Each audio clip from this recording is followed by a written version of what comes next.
베드로후서 1장 10절, 11절 두 절만 봉독하겠습니다. 시작.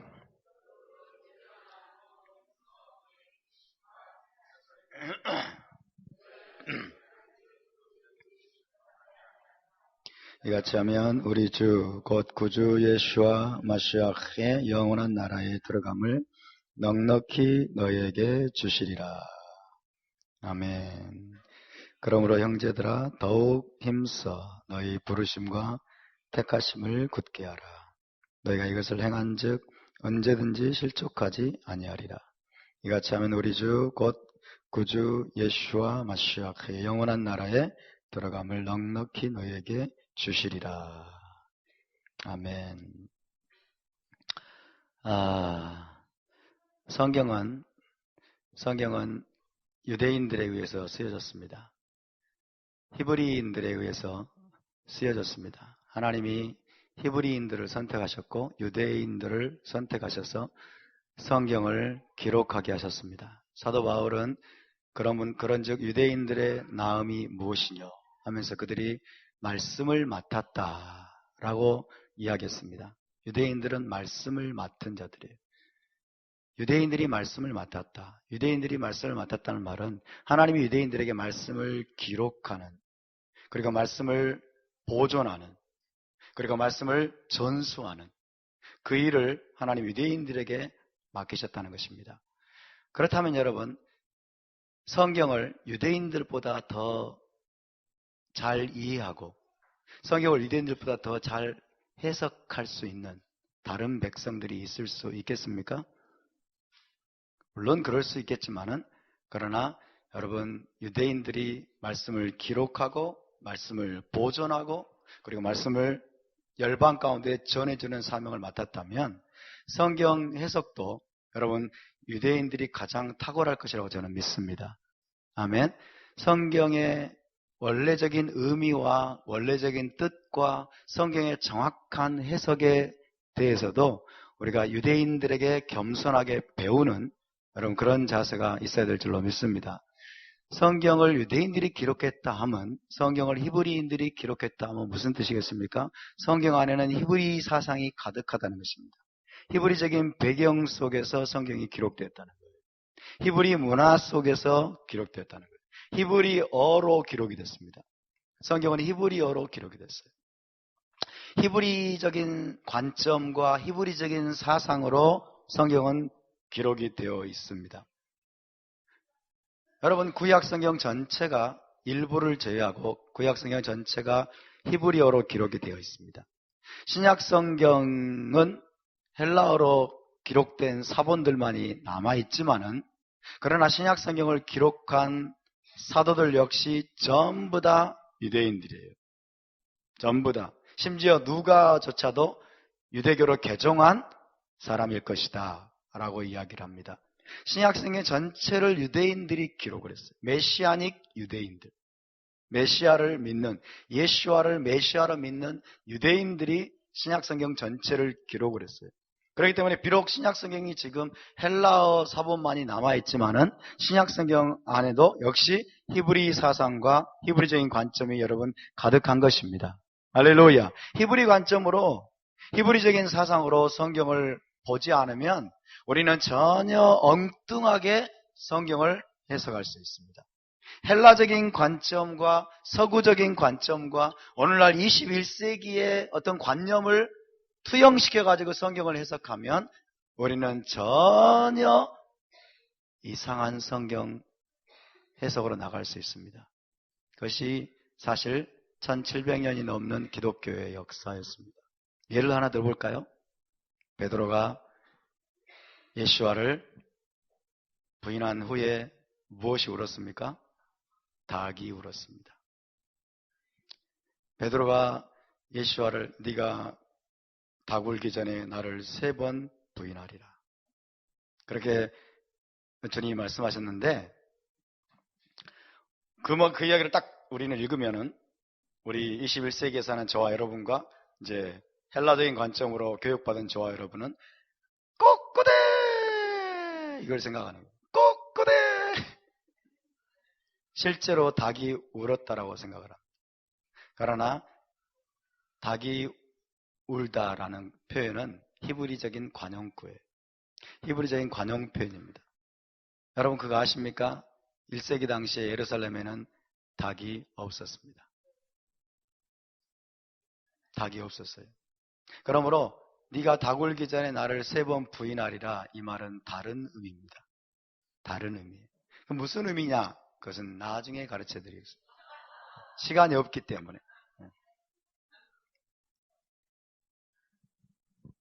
세례 요한이, 침례 요한이 메뚜기와 석청을 먹었다. 석청은 들꿀이에요. 꿀. 들에 벌집이 이렇게 쫙 이게 수부가 있는데 벌집에서 벌을 다 몰아내고 침례 요한이 그 벌꿀을 먹으면서 살았을까요? 아닙니다. 메뚜기, 여러분 메뚜기를 잡아먹으면서 굉장히 고단백 식품을 먹으면서 침례 요한이 살았을까요? 들판에서? 아닙니다. 그 의미도 히브리적인 표현입니다. 그게 정확하게 무슨 뜻이냐도 다음에 말씀드리겠습니다. 문제는 중요한 건 뭐냐면요, 히브리적인 문화와 배경을 알아야 되고 히브리적인 관용 표현을 우리가 알아야 되고 무엇보다도 히브리어를 우리가 알아야 되고요. 그리고 여러분 히브리적인 사상을 우리가 제대로 알아야 됩니다. 아멘. 히브리 사상과 헬라 사상은 완전히 반대입니다. 완전히 거꾸로예요.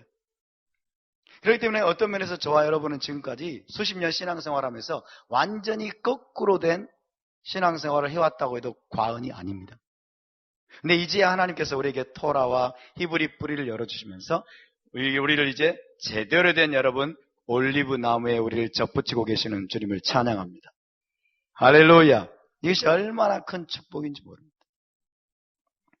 그래서 여러분 성경을 읽으실 때 그동안 여러분 보고 여러분이 해석하고 여러분이 바라보았던 그리고 가지고 있던 모든 고정관념들을 내려놓으세요. 헬라인으로서의 관점들을 내려놓으세요. 그리고 히브리적인 관점을 가질 수 있도록 여러분 기도하시기를 바랍니다. 아멘. 히브리적인 표현들을 우리가 계속해서 공부를 해야 됩니다.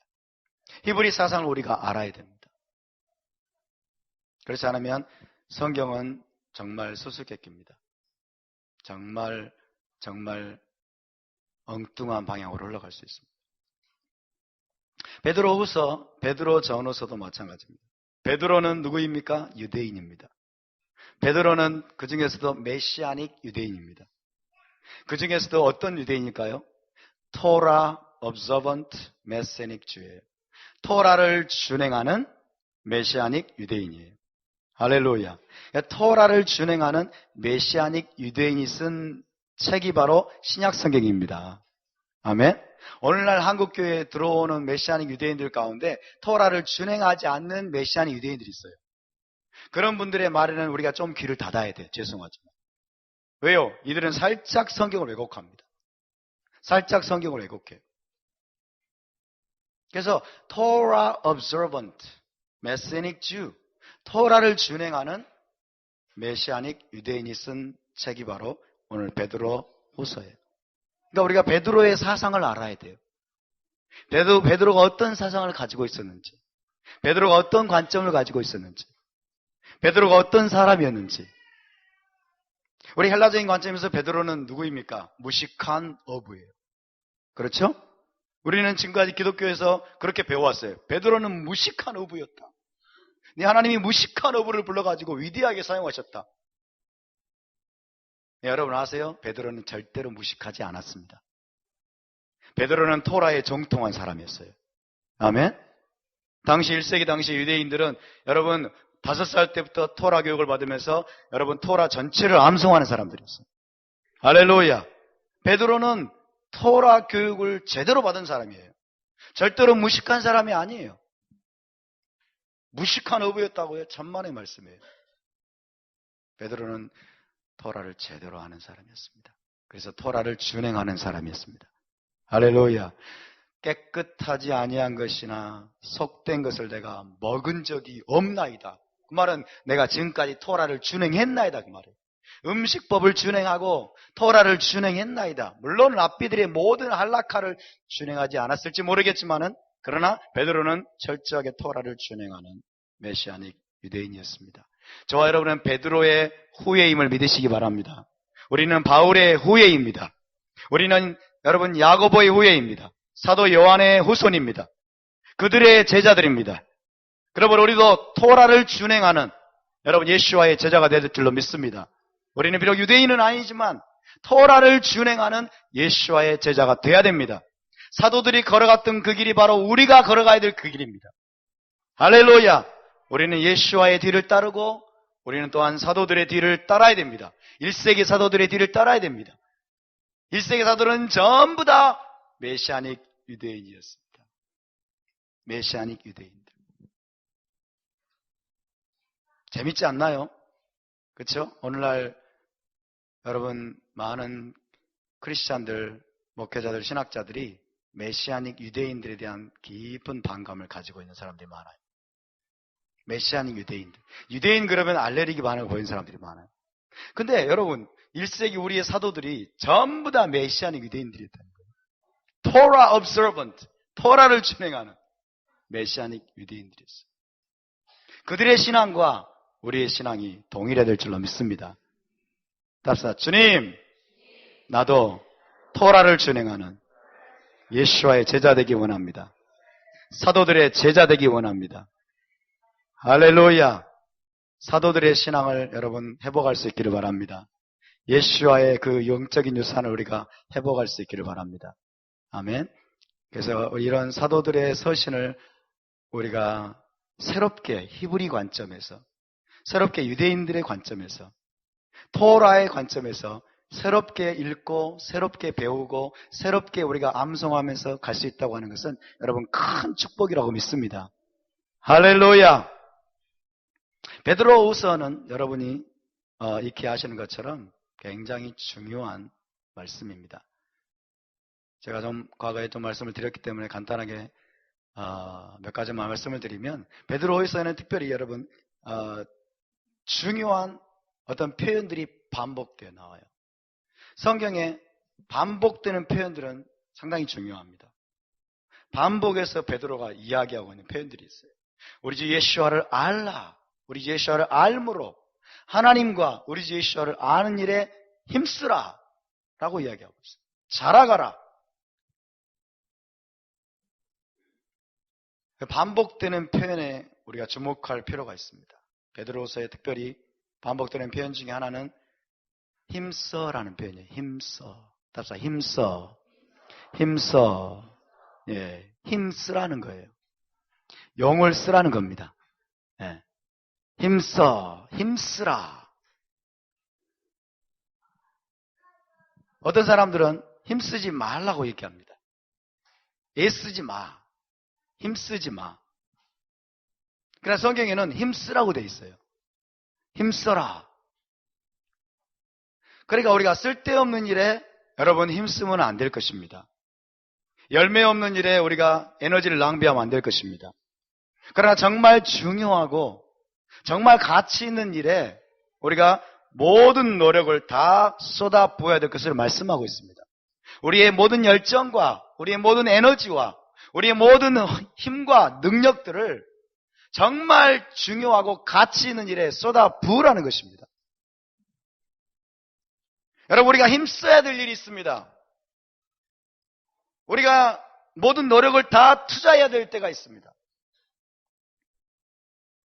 여러분, 우리가 예수와를 따르고 하나님을 믿는 이 믿음의 여정은 절대로 소극적인 여정이 아니에요. 절대로 수동적인 여정이 아닙니다. 아무렇게나 캐주얼하게, 가볍게, 여러분, 쉽게, 편하게 우리가 주님을 믿고 우리가 이 여정을 갈 수 없습니다. 저는 여러분에게 예수와의 이름으로 경고합니다. 이 시대에 특별히. 이 시대는 지금 편의주의가 여러분 온 세상에 퍼져가고 있습니다. 사람들이 쉬운 걸 찾습니다. 사람들이 편한 걸 찾습니다. 사람들이 빠른 해결책을 찾습니다. 클릭만 하면 튀어나오는 것들. 클릭만 하면 튀어나오고 손가락으로 샥 하면 그냥 화면이 쫙 전환되고, 그래서 너무나 쉽고 편하게 원하는 것을 얻어낼 수 있는 그런 여러분 문화가 지금 이 시대의 문화가 되어버렸어요. 사람들이 견디지를 못합니다. 스트레스를 견디지 못하고, 그리고 열정을 쏟아부을 줄 모릅니다. 이제는 헌신할 줄 모릅니다. 이제는 힘쓸 줄을 모릅니다. 이제는 대가를 지불할 각오를 하지 않습니다. 모든 것을 편하게 얻으려고 그래요. 모든 것을 쉽게 얻으려고 그래요. 인터넷으로 클릭만 하면 수백 편의 설교를 들을 수 있으니까 사람들이 교회를 안 갑니다. 입맛에 맞는, 자기 입맛에 맞는 설교를 들을 수 있으니까 여러분, 교회를 갈 필요를 못 느껴요. 교회 가면 부대끼거든요. 이 사람 저 사람 부대끼니까 여러분, 부대끼기 싫고 깨지기 싫고 인간관계 속에서 다루심 받기 싫으니까 그냥 컴퓨터 앞에 앉아가지고 쉽게 설교 쇼핑을 합니다. 설교 쇼핑을 해요. 정말 위험합니다. 모든 것을 쉽게 얻으려고 그래요. 편하게. 근데 여러분 아십니까? 쉽게 얻은 것은 쉽게 떠나갑니다. 쉽게 얻은 것은 쉽게 이루어집니다. 저는 개인적으로 하나님께서 토라 신학원을 시작하게 하셨지만은 저는 개인적으로 그렇습니다. 이 토라 신학원을 온라인으로 하지 않고 싶다. 온라인으로 하고 싶지 않아요. 와야 돼, 여기까지. 얼굴과 얼굴을 맞대고 튀기는 침을 좀 맞아가면서, 그쵸? 튀기는 침을 좀 맞아가면서 얼굴과 얼굴을 맞대고 교감하면서, 그러면서 여러분 뭔가 친밀한 관계 속에서 나눠지는 것들이 진짜입니다. 대가를 지불하고 와야 돼요. 대가를 지불하고. 근데 많은 사람들이 인터넷으로 영상 안 올립니까? 이런 말들을 해요. 참 어떤 면에서는 이해가 되지만은, 그러나 또 다른 면에서는 이게 너무나 당연한 것이 되어버렸고, 사람들이 너무 편한 걸 좋아하는 시대가 되어버렸고, 너무 쉽게 뭔가를 얻으려고 하는 그런 시대가 되어버렸고, 여러분 너무 쉬운 것, 편한 것을 좋아하지 마시기 바랍니다. 너무 쉬운 것, 편한 것, 간편한 것, 그런 것들은 사실 우리를 조용히 병들게 만듭니다. 조용히 병들게 만들어요. 여러분의 자녀들에게 고등학교를 졸업할 때까지 가급적이면 스마트폰을 사주지 마십시오. 피처폰을 사주세요. 피처폰으로 충분합니다. 중고등학생들이 스마트폰이 왜 필요합니까? 그렇죠? 공부하는 데 집중해야 될 아이들이. 스마트폰이 왜 필요해요? 피처폰은 필요합니다. 왜? 통화해야 되니까 부모님하고.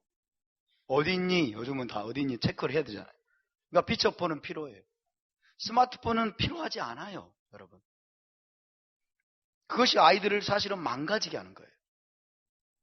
아이들의 영혼을 사실은 파괴합니다. 조용히 천천히 잘못된 것들에 길들여지게 만들고, 정말 심각한 문화예요. 그래서 우리에게 정말 여러분 분별이 있어야 됩니다. 여러분, 우리 주님을 쫓아가는 이 여정에 있어서는 정말 강력한 헌신이 필요합니다. 모든 열정을 쏟아 부으려고 하는 결단이 필요합니다. 적극적인 노력이 필요합니다. 아멘? 적극적인 노력이 필요해요. 힘써 우리가 싸워야 돼요. 적극적으로 우리는 주님을 찾아야 됩니다. 적극적으로 우리는 토라를 공부해야 됩니다. 성경에는 힘쓰라고 하는 말씀들이 있습니다. 힘써.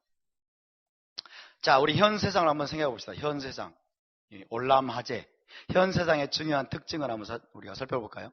현 세상의 중요한 특징들 가운데 하나는 우리가 아무것도 하지 않으면 자, 여러분의 집안에 거실과 방이 있습니다. 아무것도 하지 않고 일주일 그리고 한 달을 좀 지내보십시오. 그럼 어떻게 됩니까? 먼지가 수북이 쌓여 있습니다. 그렇죠? 들판에는 잡초가 어디서 모르게 잡초가 나옵니다. 그러니까 수동적으로 아무것도 안 하고 그냥 편하게 우리가 살려고 하면은 어디서인지 모르게 잡초가 돋아나기 시작하고 먼지가 수북이 쌓이기 시작하고 그리고 더러워지기 시작합니다. 이게 여러분 현 세상의 특징입니다. 현 세상의 특징이에요. 아담과 하와의 범죄로 말미암아 타락한 현 세상의 특징이에요. 아무것도 하지 않으면 가시가 나옵니다. 아무것도 하지 않으면 엉겅퀴가 나옵니다. 아무것도 하지 않으면 먼지가 수북이 쌓입니다. 아무것도 하지 않으면 여러분 잡초가 돋아납니다. 아무것도 하지 않으면 마구 오염되고 파괴됩니다. 이게 현 세상의 특징이에요. 저 여러분의 신앙생활도 마찬가지예요. 여러분, 우리가 적극적으로 능동적으로 주님을 향해서 달려가지 않으면, 오늘 성경의 표현대로 힘쓰지 않으면, 베드로가 권면하는 것처럼 너희가 힘쓰지 않으면 우리의 마음속에서 잡초가 돋아납니다. 우리의 영혼이 오염되기 시작합니다. 세상에 더러운 것들이 우리 안에 들어오기 시작합니다. 그래서 우리가 걸려 넘어집니다. 이것이 영적인 원리입니다, 여러분.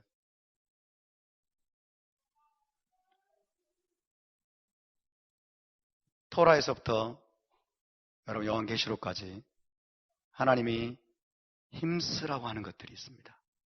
너희가 더욱 힘써라. 더욱 힘써라. 너희의 모든 열정과 너희의 모든 노력과 너희의 모든 에너지를 투자하라. 라고 하는 것들이 있어요. 그 중에 하나가 뭔지 아십니까? 너희가 더욱 힘써 이 모세의 토라를 지켜 행하라고 돼 있어요. 할렐루야. 모세의 토라를, 하나님이 모세를 통해서 명하신 토라를 지켜 행하는 일에 여러분 더욱 힘쓰시기를 바랍니다. 할렐루야. 거기에 우리는 적극성을 나타내야 돼요. 거기에 우리는 모든 노력을 투자해야 됩니다. 거기에 우리는 집중해야 됩니다. 모세의 토라를 준행하는 일에 소극적이지 마십시오. 그냥 되겠지 뭐. 그냥 하다 보면 뭐 될 거야. 이런 식의 자세를 취하지 마십시오. 하나님이 모세를 통해서 주신 명령과 기뢰와 법도를 힘써 지켜 행하라고 말씀하십니다. 할렐루야. 또 호세아 선지자를 통해서 하나님 우리에게 말씀하십니다. 그러므로 우리가 여호와를 알자. 힘써 여호와를 알자. 하나님을 아는 일에 힘쓰시기를 바랍니다. 하나님을 알기에 힘쓰시기를 바랍니다. 할렐루야. 그것이 우리가 힘써야 될 일이에요. 쓸데없는 일에 여러분 힘쓰지 마십시다. 열매 없는 일에 우리가 힘쓰지 마십시다. 딴 사람 판단하고 비판하는 일에 우리가 힘쓰지 마십시다. 정말 중요한 일에, 하나님이 힘쓰라고 말씀하시는 일에 우리가 힘써야 될 줄로 믿습니다. 그렇게 하고 계십니까? 여호와를 아는 일에, 하나님의 토라를 지켜 행하는 일에 여러분 힘을 쓰고 계십니까? 용 쓰고 계십니까? 여러분의 모든 노력과 열정을 투자하고 계십니까? 오늘부터 우리 안에 그런 결단이 일어날 수 있기를 바랍니다. 할렐루야. 우리는 힘써야 됩니다. 우리는 노력해야 됩니다. 우리가 힘쓰고 애쓰고 노력할 때 하나님이 도와주십니다. 할렐루야. 우리가 힘쓰고 애쓰고 하고자 할 때, 적극적인 태도를 보일 때 성령께서 우리를 도우시는 것입니다. 아무것도 하지 않고 널브러져 있는 자를 성령께서 도우시지 않습니다. 성령님은 돕는 분이라고 말씀하세요. 성령이 주도적으로 우리를 이끌어가는 분이 아니라 우리가 아무것도 하기 싫어하는데, 우리가 하나님에 대해서 소극적인 태도를 가지고 있는데, 토라에 대해서 소극적인 태도를 가지고 있는데 성령께서 질질질 우리를 끌고 가시는 그런 분이 아니에요. 주님, 내가 이 길로 가기를 원하고 하나님을 알기를 원하고 토라를 지켜 행하기를 원하오니 도와주시옵소서. 그렇게 기도할 때 성령께서 우리를 도와주시는 것입니다. 우리가 그분을 찾아야 됩니다. 우리가 기도해야 됩니다. 우리가 적극적인 노력을 투자해야 됩니다. 쏟아부어야 됩니다. 우리가 하기 위해서 결단해야 됩니다. 아멘? 그럴 때 우리 주님은 도우십니다. 성령님은 도우십니다. 할렐루야! 그분은 헬퍼이세요. 헬퍼이십니다. 헬퍼이세요. 오늘 사도 베드로는 힘쓰라고 말합니다. 힘쓰라. 먼저 5절에도 나옵니다. 그러므로 너희가 더욱 힘써 이렇게 돼 있죠. 그러므로 너희가 더욱 힘써. 여기에 힘쓰라는 거예요. 너희가 힘써야 될 것을 주님이 베드로를 통해서 말씀하십니다. 더욱 힘써. 믿음의 덕을 덕의 지식을 지식의 절제를, 절제의 인내를 인내의 경건을, 경건의 형제 우애를, 형제 우애의 사랑을 더하라. 스마트폰 맨날 쥐고 있으면 이것들은 절대 못합니다. 진짜예요. 스마트폰 맨날 쥐고 있고 스마트폰으로 카톡하고 페북하고 뉴스 보고 게임하고 이런 라이프 스타일에 익숙해져 있으면 여러분, 우리는 동물적인 존재가 돼요. 육적인 존재가 돼요. 외적인 자극에만 여러분 움직이는 존재가 되고, 우리의 내면 속에서 우리를 부르시고 우리를 만나기 원하시고 우리를 초청하시는 성령의 이끄심에 우리는 전혀 반응할 수 없는 존재가 됩니다. 동물적인 존재가 돼요. 지금 여러분 각 사람에게, 아이들에게까지 스마트폰 다 쥐어주면서 사단이 노리는 게 뭡니까? 이 아이들을 동물적인 존재로 만드는 거예요. 감각적인 존재로 만드는 거예요. 육적인, 눈에 보이는 것에만 반응하는 존재들로 만드는 거예요. 그래서 보이지 않는 하나님을 인지하지 못하게 만드는 거예요. 찾지도 못하게 만드는 거예요. 우리의 소중한 영혼을 도둑질해 가는 것입니다. 우리의 소중한 시간을 도둑질해 가요. 제가 사우나를 갔더니 탕 속에 어떤 사람이 촥 누워가지고 스마트폰을 보고 있는 거예요. 스마트폰이 비닐에 싸졌어요. 와, 스마트폰이 비닐에 싸져가지고 뜨거운 탕 속에 들어가서도 그걸 보고 있는 거예요. 제가 그 영혼이 불쌍하더라고요. 스마트폰의 노예가 된 거예요, 그거는. 정말입니다. 정말 무서운 세상이에요. 여러분, 그것이 세상이 지금 여러분 선전하는 거예요. 여러분, 목욕하면서도 카톡을 한다. 그 세상이 그렇게 여러분, 우리 아이들을 유혹하는 거예요. 아니, 목욕하면서 카톡이 왜 필요합니까? 그것이 우리가 전능자와 교통할 수 있는 우리의 모든 고요한 시간, 우리의 모든 잠잠할 수 있는 시간, 우리의 모든 묵상할 수 있는 시간, 우리의 여러분 소란스러운 마음들을 잠잠케 하고 하나님과 교통할 수 있는 우리의 모든 소중한 짜투리 시간들을 스마트폰이 도둑질해 가는 거예요. 훔쳐가는 거예요. 훔쳐가는 거예요. 이것이 얼마나 위험하다는 사실을 우리가 알아야 됩니다. 정말 위험한 거예요, 이거는. 저는 위기의식을 느껴요, 위기의식을. 그래서 저는 의도적으로 저도 스마트폰을 내려놓기 위해서 상당히 애를 씁니다. 순간적으로 손이 가려고 하다가, 아니야, 너.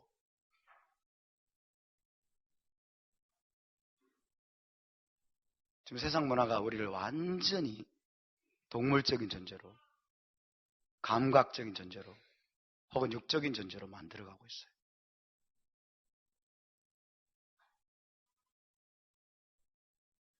그렇게 되지 않도록 여러분 힘쓰시길 바랍니다. 너희가 더욱 힘써. 더욱 힘써. 10절을 다시 보십시다. 그러므로 형제들아 더욱 힘써. 베드로가 또 권면합니다. 베드로 사도가 더욱 힘쓰라. 뭘 힘쓰냐? 너희 부르심과 택하심을 곧게 하라. 너희가 이것을 행한 즉 언제든지 실족하지 아니하리라. 이같이 하면 우리 주 곧 구주 예수와 마시아 그의 영원한 나라에 들어감을 넉넉히 너희에게 주시리라. 너희 부르심과 택하심을 굳게 하라 라고 말씀하십니다. 너희 부르심과 택하심을 굳게 하라. 자, 여기서 여러분께 묻겠습니다. 여러분의 부르심이 무엇입니까? 나의 부르심은 찬양 사역자야. 나의 부르심은 미술가야. 나의 부르심은 성악가야.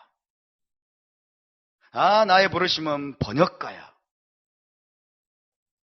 많은 사람들이 이렇게 생각합니다. 아니에요. 베드로가 말하는 너희 부르심과 택하심을 굳게 하라, 붙잡으라는 거예요. 너희 부르심과 택하심을 굳게 하라. 베드로가 말하는 너희 부르심이 무엇입니까? 너희 택하심이 무엇입니까? 하나님이 부르셨다는 거예요. 하나님이 너희를 부르셨다는 거예요. 하나님이 너희를 불러내셨다는 거예요. 하나님이 너희를 불러내셨다. 할렐루야. 어디에서? 애굽에서 불러내셨습니다. 하나님이 너희를 애굽에서 불러내셨다는 사실을 말합니다. 애굽에서 불러내셨다. 애굽에서 너희를 불러서 너희를 구원하셨다. 할렐루야. 이것이 부르심이에요. 세상 나라 안에서 사단의 왕국으로부터 하나님이 우리를 부르셨습니다. 우리를 불러내셨습니다. 우리를 구원하셨습니다. 이것이 바로 출애굽 사건입니다. 출애굽 사건을 말하는 거예요. 주 예수와를 통해서 하나님이 저와 여러분을 불러내셨습니다. 애굽의 속박에서 불러내셨고 세상 나라에서 불러내셨습니다. 근데 여러분 불러내신 데도 멈추지 아니하고 너희 부르심과 택하심이라고 그랬어요. 택하심은 무엇입니까? 하나님이 자기의 친백성으로 자신의 언약 백성으로 하나님이 선택하셨다는 것입니다. 아멘. My special treasure, 나의 특별한 보물로, 하나님의 특별한 세굴라로 하나님이 그들을 삼으셨다는 거예요. 내 것이라. 너는 내 것이라. 너는 내 것이라의 사건이 어디일까요? 이것은 시내산 사건입니다. 시내산에서 하나님이 이스라엘 백성들과 언약을 맺으면서 이제 너희는 내 것이다. 이제 너희는 나의 신부다. 이제 너희는 나의 특별한 보물이다. 나의 세굴라다. 하나님이 자신의 언약 백성으로 택하신 것입니다. 너희의 부르심은 출애굽 사건이고 너희의 택하심은 시내산 사건입니다. 이스라엘과 언약을 맺은 사건이에요. 하나님이 너희를 불러서 애굽에서 건져내시고 세상 나라에서 건져내시고 불러내신 데서 멈춘 것이 아니라 너희와 언약을 체결하시고 너희를 하나님의 세굴라로 하나님의 택한 백성으로 하나님의 언약 백성으로 하나님의 특별한 보물로 소유로 삼으신 사실을 너희가 굳게 붙잡으라는 거예요. 굳게 붙잡으라.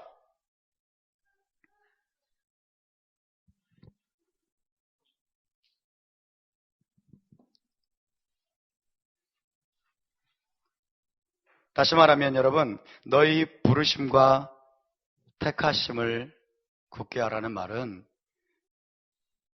이스라엘로서의 너희의 정체성을 말합니다. 하나님이 너희를 이스라엘 되게 하셨다는 사실이에요. 할렐루야. 하나님이 너희를 이스라엘로 접붙임 받게 하셨다는 사실입니다. 하나님이 너희를 이스라엘 되게 하셨다는 것입니다. 이스라엘 언약 공동체 안에 들어오게 하셨다는 것입니다. 한 가족이 되게 하셨고 한 형제가 되게 하셨다는, 하나님의 권속이 되게 하셨다고 하는, 유대인들과 한 세 사람이 되게 하셨다고 하는, 너희도 동일한 이스라엘 하나님의 언약 공동체에 속한 존재라는 사실을 너희가 굳게 붙잡으라는 것입니다. 할렐루야. 우리가 누구인가를 아는 것은 대단히 중요합니다. 우리가 누구인가를 아는 것은. 사도 베드로는 베드로전서 2장 9절에서 오직 너희는 택하신 족속이요 거룩한 나라요, 그 다음 뭐요? 왕 같은 제사장이요 그의 소유가 된 백성이니, 그분의 소유예요. 그분의 소유, 그의 소유가 된 백성이. 이거 한마디로 말하면 너희가 바로 이스라엘에 들어왔다는 것입니다. 이스라엘 공동체 안에 너희가 접붙임 바 되었다는 것입니다. 아멘. 이것이 모든 것을 결정합니다. 모든 것을 결정해요. 여러분, 하나님은 이스라엘의 하나님이십니다. 아멘. 하나님은 대한민국의 하나님이 아니십니다. 물론 하나님 대한민국의 하나님이죠. 제 이야기를 잘 들으셔야 돼요. 하나님은 대한민국의 하나님이 아니라는 말은 하나님이 대한민국, 이 한민족과 언약을 맺은 일이 없다는 거예요. 아멘. 하나님은 미국의 하나님이 아니십니다. 하나님은 여러분 러시아의 하나님이 아니십니다. 하나님은 이스라엘의 하나님이십니다. 성경에 분명히 기록되어 있습니다. 하나님이 이스라엘의 하나님이라는 사실이 변경이 됐습니까? 안 됐습니까? 변경이 되지 않았어요. 아멘. 따라서 우리 하나님은 이스라엘의 하나님이십니다. 영원히, 할렐루야, 영원히 이스라엘의 하나님이신데 그분이 여러분 예수와를 믿는 자들을 이스라엘로 만드시는 거예요. 그래서 하나님 우리의 하나님이 되시는 겁니다. 믿습니까? 하나님은 유대인들만의 하나님이 아니고 저와 여러분도 이스라엘에 접붙임 바 되었기 때문에 이제 하나님이 우리의 하나님이십니다. 이제 우리는 유대인들과 함께 하나님의 언약 백성이 되었음을 믿으시기 바랍니다. 이제 우리는 하나님의 신부가 되었음을 믿으시기 바랍니다. 우리는 그분의 세굴라입니다. 우리는 그분의 택한 백성입니다. 우리는 선민입니다. 할렐루야. 하나님의 선민 이스라엘 안에 들어왔습니다. 이 사실을 놓치지 말아라는 거예요. 이 사실을 굳게 잡으라는 거예요. 하삭! 굳게 잡으라.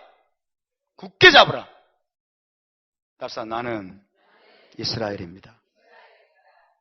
옆에 보내요. 당신도 이스라엘입니다. 축복합니다. 축하드립니다.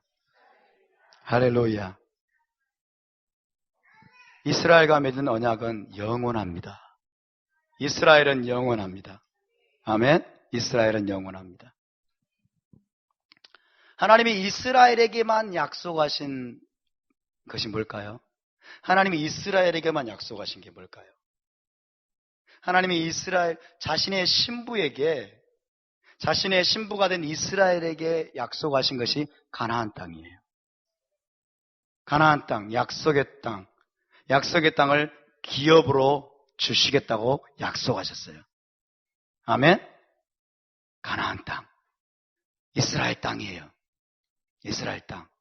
이스라엘 땅은 누가 차지할까요? 이스라엘이 차지합니다. 할렐루야. 이스라엘 땅은 이스라엘이 차지해요. 여러분이 묻겠습니다. 저와 여러분은 이스라엘입니까? 아닙니까? 이스라엘입니다. 저와 여러분은 장차 메시아께서 오시면 어디를 차지할까요? 이스라엘 땅을 함께 차지하게 됩니다. 할렐루야. 그게 여러분 우리가 이스라엘임을 아는 것이 얼마나 중요한가를 증명하는 거예요. 우리가 이스라엘임을 아는 것, 우리가 이스라엘에 들어왔어요. 이스라엘에 접붙임 바 되었음을 아는 것이 얼마나 중요한지 보면 여기 이스라엘에게만 약속하신 것이 그 가나안 땅입니다. 이스라엘에게만 약속하신 것이 저 기업입니다. 너희가 아브라함의 자손이면 약속대로 기업을 얻을 자니라. 아멘. 여러분 아브라함의 자손이십니까? 아브라함의 자손이란 말은 이스라엘이라는 뜻이에요. 우리가 아브라함의 자손이기 때문에 우리가 이스라엘에 접붙임 바 되었고 여러분 전 세계에 있는 온 이스라엘과 한 가족이 되었기 때문에 이제 우리에게 주어진 약속은 뭐냐? 우리가 얻을 기업은 뭐냐? 이스라엘 땅을, 가나안 땅을 기업으로 받는 것입니다. 그것이 우리의 목적지입니다. 아멘. 그것이 우리의 목적지예요. 이것이 너무나 놀랍기 때문에, 너무나 이게 엄청난 것이기 때문에 놓치지 말아라. 붙잡으라는 거예요. 잘못하면 놓친다는 거예요. 놓칠 수 있다는 거예요. 놓칠 수 있다는 거예요. 그리고 그것들을 빼앗으려고 하는 세력들이 도처에 도사리고 있다는 거예요. 이것을 도둑질하기 위해서, 이것을 훔치기 위해서, 이것을 빼앗아가기 위해서 여러분 어둠의 세력들이 도처에 도사리고 있어요. 사실은 1700년 동안 사단이 이것을 교회에게서 뺏어갔어요. 그래서 자기의 기업을 모릅니다. 오늘날 크리스찬들이 자기가 얻을 기업이 뭔지를 몰라요. 자기의 목적지를 모릅니다. 그냥 죽으면 천당한다고 생각하는 거예요. 그렇지 않습니다, 여러분. 그렇지 않습니다. 형제들아, 너희가 더욱 힘써 너희 부르심과 택하심을 굳게 하라.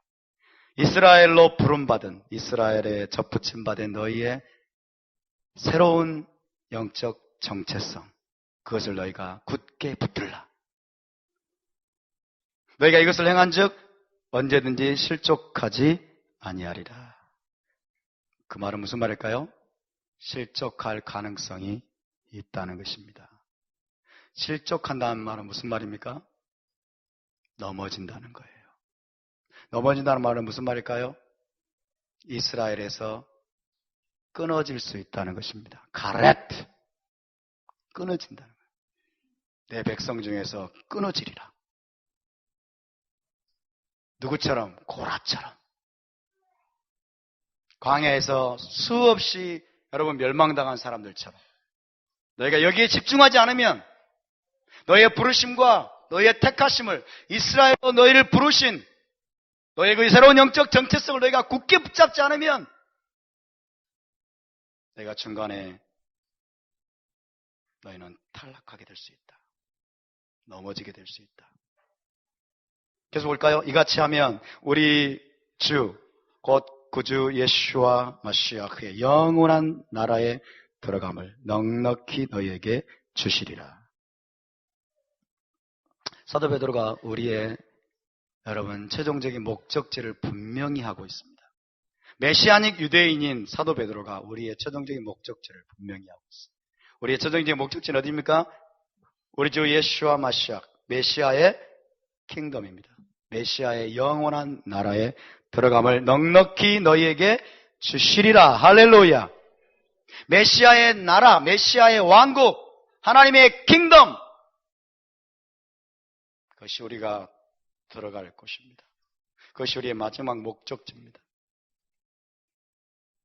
그런데 너희가 너희의 부르심과 너희의 택하심을, 이스라엘에 너희가 접붙임 바 되어서 이제 하나님의 종이 되었고 하나님의 언약 백성이 되었고 이제 너희가 세굴라가 되었고 하나님의 택한 백성이 되었음을 너희가 굳게 붙잡으면, 너희가 굳게 붙잡으면, 그러니까 놓치지 않으면 하나님이 메시아의 왕국을 너희에게 넉넉히 주실 것이다. 근데 너희가 이것들을 느슨하게 붙잡고 이것들을 붙잡기 위해서 너희가 힘쓰지 않으면 그 메시아의 왕국을 너희가 놓칠 수 있다는 것입니다. 메시아의 왕국에 들어갈 수 없다는 것입니다. 무서운 일이죠. 여러분, 우리의 최종 목적지는 어제도 말씀드렸습니다만 우리의 최종 목적지는 죽으면 가는 저 천당이 아닙니다. 죽으면 가는 저 우주 너머의 어딘가에 있는 아주 애매하고 모호하고 추상적인 천당이 아니에요. 우리의 최종 목적지는 메시아께서 오셔서 예루살렘에서 이루게 되실 메시아 왕국입니다. 아멘. 메시아의 왕국이에요. 그것이 우리의 기업입니다. 아브라함의 자손에게 주신 기업이 가나안 땅인 것처럼 예수와를 통해서 이스라엘에 접붙임 받은 저와 여러분이 주실 기업이 메시아께서 오셔서 예루살렘에서 시작하실 이스라엘 킹덤 메시아 왕국이, 할렐루야. 거기가 우리의 목적지입니다, 여러분. 거기가 우리가 들어갈 천국입니다. 저 천당이 아니라, 우주 너머에 있는 천당이 아니라 이 땅에서 실제적으로 구체적으로 이루어지게 될, 거기서 예수와께서 왕으로, 열방의 왕으로 다스리시게 될 여러분 메시아 왕국, 그것이 바로 우리의 목적지입니다. 저와 여러분이 거기에 들어갈 수 있기를 바랍니다. 거기에 들어갈 수 있기를 바랍니다. 헬라적인 기독교는 헬레니즘에 물들어가지고, 여러분, 헬레니즘에 물들어가지고 지금까지 죽으면 천당 간다고 생각했어요. 저 우주 너머 어딘가에 있는, 우린 죽으면 천당 간다. 그게 우리의 목적지라고 생각을 했어요. 죽으면 천당 여러분 가게 되면 부활이 필요 없어요. 그렇죠? 죽으면 이 몸을 벗어나가지고 그냥 천당 가버리면 되잖아요. 부활이 왜 필요해요? 부활이란 말은 여러분 이 육체가 이 육체가 이 육체 그대로 물론 변화되지만 이 육체 그대로 살아난다는 거잖아요. 육체가 필요하다는 얘기잖아요. 육체가 필요하다면 우리가 어디에 산다? 이 땅에 산다는 거예요. 아멘? 우리의 영원한 집은 이 땅입니다, 여러분. 아멘입니까? 그렇기 때문에 우리가 이 육체를 하나님이 살리시는 거예요. 되살리시는 거예요. 주님이 오시면 우리를 부활시키실 것입니다. 만약에 우리가 저 천당으로만 떠난다면 육체가 필요 없어요. 그냥 영혼만 가면 되잖아요. 이게 바로 헬레니즘이에요, 여러분. 우리는 메시아께서 오시게 되면 우리는 우리의 이 육체 그대로 부활돼 가지고 여러분 그분과 함께 우리에게 기업으로 약속하신 가나안 땅, 실제적인 가나안 땅이에요. 이스라엘 땅, 그 예루살렘에서 우리 주님과 함께 왕 노릇하는 여러분 그런 놀라운 축복과 유업을 우리가 얻게 될 것입니다. 할렐루야! 이게 진짜 복음이에요, 여러분. 이게 진짜 천국 복음이에요. 이게 진짜 천국 복음이에요. 그러므로 여러분 우리가 메시아 왕국에 들어가서 우리는 무엇을 할까요? 저와 여러분은 다스리는 자가 되어야 됩니다. 통치하는 자가 되어야 됩니다. 아멘? 다스린다라고 하면 무엇을 뜻할까요? 정말 여러분 다스리는 자가 되기를 원하십니까? 큰 자가 되기를 원하십니까? 다스린다는 것은 무엇을 뜻하냐면 여러분 토라를 준다는 거예요. 토라대로 심판한다는 거예요. 토라대로 판결한다는 것이에요. 열방의 나라들에게 토라를 가르치고 열방의 나라들을 토라로 심판하고 판단한다는 것이에요. 아멘? 그래서 우리가 토라를 배워야 되는 거예요, 지금. 토라를 살아내야 되는 거예요. 토라를 회복해야 되는 거예요. 할렐루야.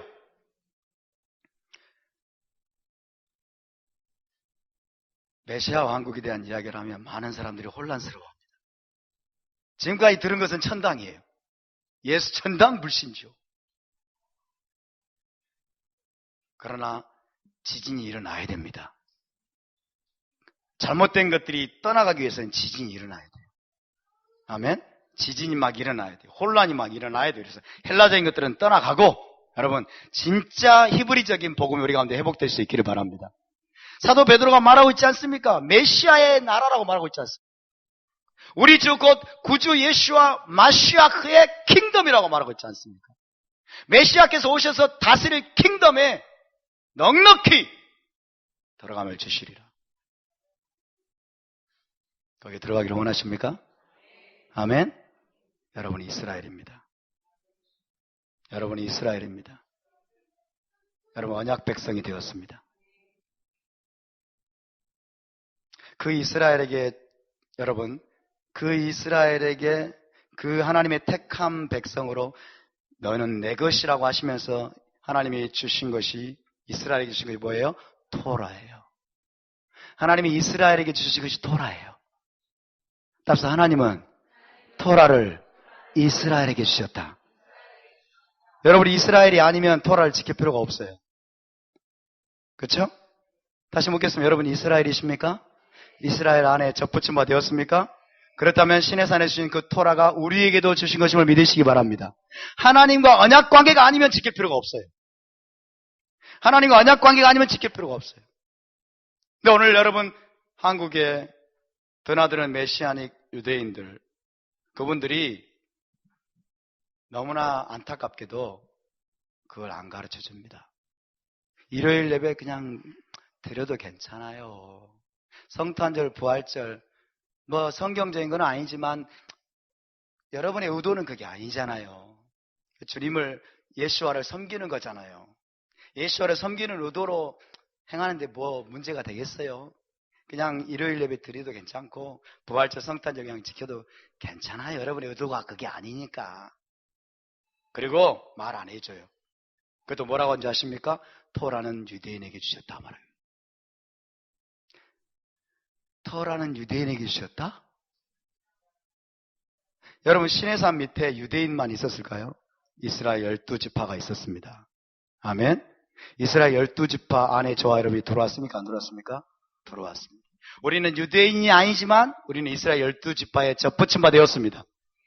할렐루야. 그러므로 시내산 밑에서 토라를 받은 그 온 이스라엘 야곱의 집은 저와 여러분의 믿음의 조상임을 믿으시기 바랍니다. 우리의 믿음의 조상입니다. 그때 여러분 모세가 이렇게 말합니다. 오늘 너희와 세우는 이 언약은 이 자리에 있는 너희와만 세우는 것이 아니요 장차 오게 될 모든 세대와 함께 세우는 것이다. 할렐루야. 하나님이 저와 여러분과도 시내산 밑에서 언약을 맺으신 것입니다. 토라는 유대인에게 주신 것이 아니고 토라는 온 이스라엘에게 주신 것입니다. 형벌로 주셨을까요? 무거운 멍에로 주셨을까요? 괴롭히려고 주셨을까요? 아니에요. 토라는 축복으로 주신 것입니다. 토라는 선물로 주신 것입니다. 토라는 언약의 케투바로 주신 것입니다. 결혼 계약서로 주신 것입니다. 그래서 우리가 오메를 계수하면서 지금 우리가 여러분 그 토라를 주신 그날을 기뻐하고 즐거워하고 축제를 벌이기 위해서 지금 우리가 샤보트를 향해서 가는 것입니다. 할렐루야! 이 놀라운 은혜와 축복의 토라를 유대인에게 주셨다라고 말하면서 안 가르쳐줘요. 메시아닉 유대인들이. 정말 나쁘죠. 여러분 그런 메시아 유대인들의 말에 귀 기울이지 마시고 진짜 토라 observant Messianic Jew 베드로의 말에 사도 바울의 말에 그리고 요한과 그리고 야고보의 말에 귀를 기울이시길 바랍니다. 아멘. 야고보서를 읽어보세요, 여러분. 야고보서를 읽어보세요. 토라를 준행할 것을 분명하게 말씀합니다. 토라를 준행할 것을 분명히 말씀. 너희는 율법의 판단자가 되지 말고 토라의 판단자가 되지 말고 토라의 준행자가 될 것을 사도 야고보가 분명히 말하고 있어요.